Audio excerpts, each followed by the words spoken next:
Hey guys, Karalynn here. Welcome back to the podcast for a solo episode, right? So, we're going to talk about the next step to riches according to Napoleon Hill in Think and Grow Rich, right? I think this kind of coincides perfectly with the podcast I just did with Ken Rusk about goal setting because this particular chapter is about having a plan, right?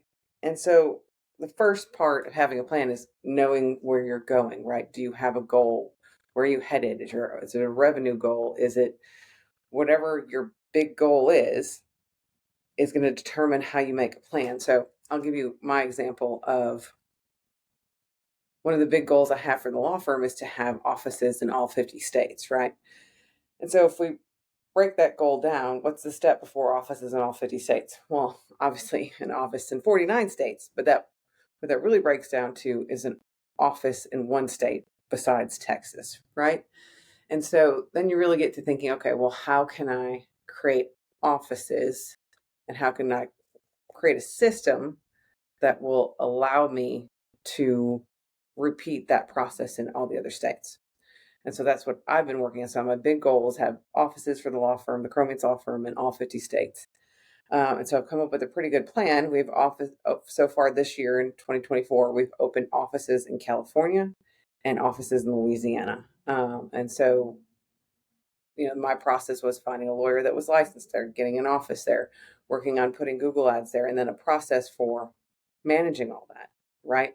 And so, I've made mistakes along the way and learning from those mistakes as I go on. But now I have kind of a rough outline of where I'm going and what steps I need to take and the footprint of how to recreate that. And so the same is with any big goal, right? If you have a huge revenue goal of $2 or $3 million, how can I get there? My average project is $100,000. How many of those do I need to sell to get to $1 million? Well, okay, figure out that number and then work back. How can I increase my sales? How can I increase my profit margin? Taking a step, putting a step-to-step plan together based on the goal of what you're trying to reach, right? So you take the big goal and you break it down into smaller pieces, and that becomes your roadmap, right? For where you start, how you get there.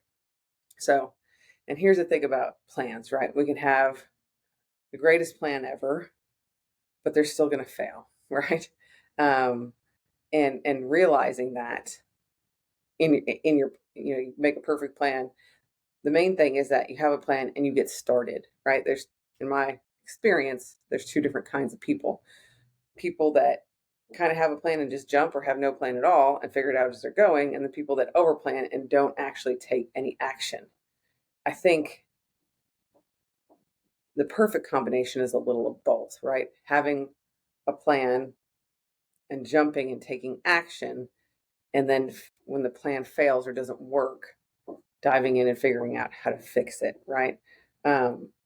I think the worst thing in that situation is to not take any action. I think action is the most important part of having a plan. Yes, we put the plan together, but start putting it into action. Now, me, I'm kind of more of the jump and I'll figure out when I get there. I've become a little bit more of a planner over the years, but still, if I have an idea, I try to plan it out as best I can, and then I jump. And then a big part of that is knowing that some parts of it's not going to work out, but having faith that once you get to that part, you'll work on it and you'll figure it out. And honestly, that's what being a business owner is. It's solving issues, figuring out problems, and that will never stop, right? There will always be issues, problems to fix, things to work on, right? It's just the nature of business. It's never going to work perfectly. It's never 100% of the time. There's always going to be things that you're going to need to work on. And so, yes, have a plan. Don't be afraid to jump. Start moving forward, right? And when the plan fails, figure out a way around it. And the other part of that too is not getting frustrated or drugged down so that you can't get back up when it fails. Some fails are big, some fails are small. I failed so many times, but the thing is that I keep going and I keep figuring it out. And the faith that I have in myself and my team is that, yes, honestly, shit might get fucked up, but we'll figure it out. And that's the great thing about being a small business too, is that you're pretty nimble. You can fix things right away. There's not a whole lot of corporate, bureaucracy that holds you back from fixing issues. So, another thing is the business owner too is don't ignore it, right? If you see an issue, dive in. Now, don't get me wrong, there might be multiple. Take an issue of what's most painful and then go from there. So, have a plan that's based on your goal. The plan is going to fail. You're going to figure it out. Now, the other essential part of having a huge plan, a huge goal, and having a plan is that you're going to need a team of people to help you reach your plan, your goal. And so what Napoleon Hill talks about is that there's a big element of leadership in having a plan and having a goal, right? And part of reaching that goal is being a good leader, because you can't do it all on your own. And sometimes us as business owners don't realize what a big part leadership and your team is to reaching the plan. And the other big part of that is communicating what the plan is to the people on your team so that they know, right? And so Napoleon Hill goes into some major attributes of leadership, right? And so number one is unwavering courage. I think anybody that started their own business is courageous and have to be continued courageous, leading a team of people that rely on you, right? You have self-confidence not in the fact that you'll always get it right, but the fact that if you don't, you'll figure it out, right?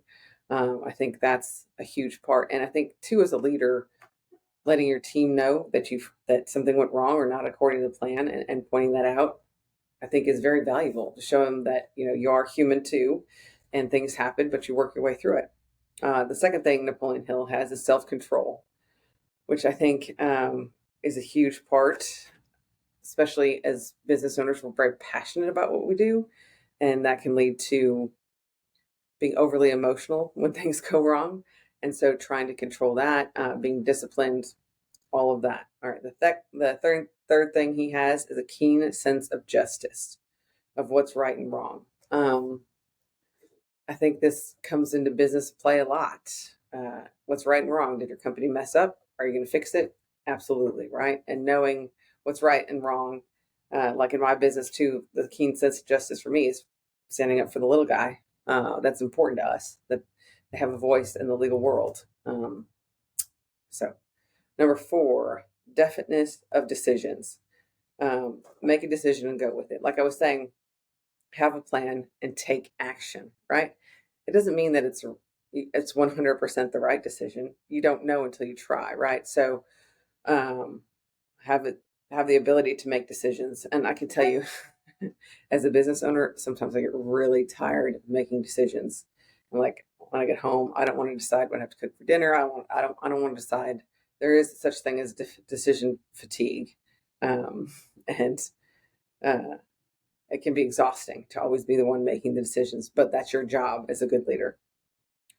Definiteness of a plan, like kind of what we went over. You have to have a plan, a direction that we're heading, right? And a communication of that plan to the team that's clear enough so that you can tell them where you're going, and then so that they can follow, right? 6, the habit of doing more than paid for.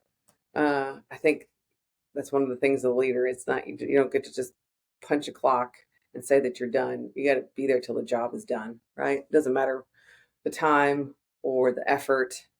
You got to go above and beyond. That's just the definition of being a leader.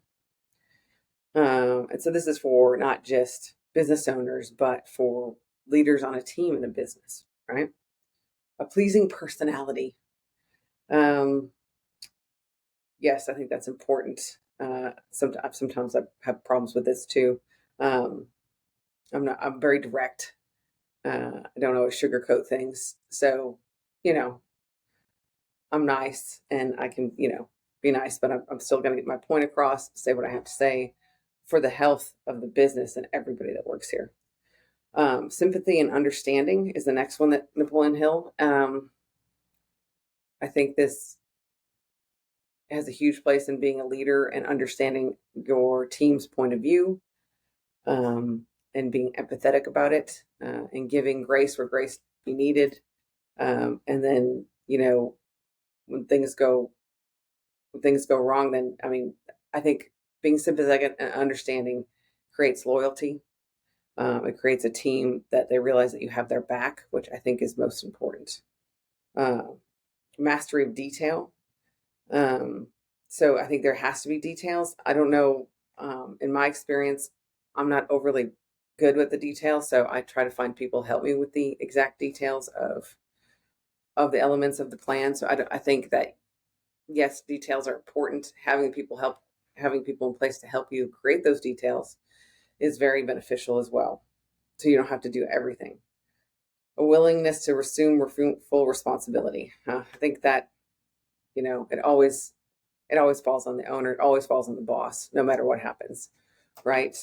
Um, you're not going to blame it on somebody below you if you're a true leader and be like, okay, what did I do wrong, or what did I not train, or what did I not teach to make this happen? And be open about it. Vulnerability is another part of what makes you a great leader. Saying, hey, I messed this up. Here's what we're going to do to fix it. And it shows other people that they don't have to be afraid to mess up either. And cooperation is the last one he has. And cooperation from every member of the team is important, but you leading in that is hugely important to see that it matters, that it's a company value.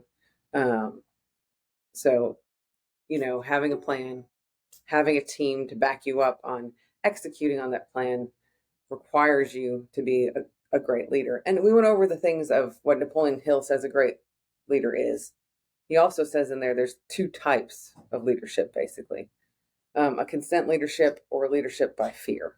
And most businesses through the history have run through fear. Like if you don't do something, there's a consequence. And so you're controlling people, what they do, by fear, as opposed to getting them involved in the process, letting know that that's what's going on, and that they want to be a part of a team. They want to go where you're going. And that's leadership by consent, right? Like, I want to be here. I want to help you work on this big goal. And having a company environment and structure that supports that, I think takes a lot of effort from a leader to explain the plan, how it's going to work, how your team members will do better individually if the whole team, if the whole company does well. I think that needs to be explained and shown through your actions, right? My big thing at my firm is that the better the company does, the better that everybody works here will do. And I think I've been pretty consistent on that. As we've grown, we've added more people, we've given raises, bonuses. I think it's important to not only say it, but to do it. So that's are my thoughts on the next step of Think and Grow Rich, is having a plan and a team. There's some other insightful stuff in that chapter. I would recommend that you read it even more thoroughly. But hey, guys, I will see you now in the next episode. Thanks.